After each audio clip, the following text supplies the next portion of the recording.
പിടികൂടിയ പെരുമ്പാമ്പ് കൊത്താനായി ചാടിയത് പലതവണ.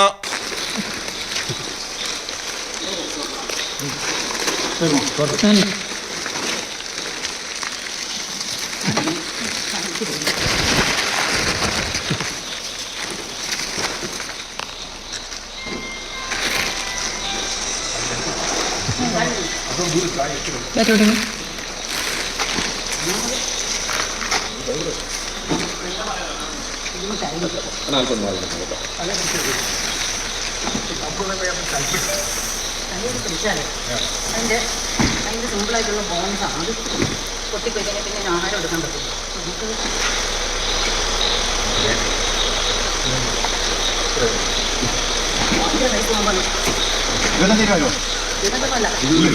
തിരുവനന്തപുരത്താണ് സംഭവം. ആര്യനാട് കോക്കോട്ടയിലെ വള്ളിമംഗലത്ത് വീടിന്റെ മതിലിനോട് ചേർന്നാണ് പെരുമ്പാമ്പിനെ കണ്ടത്.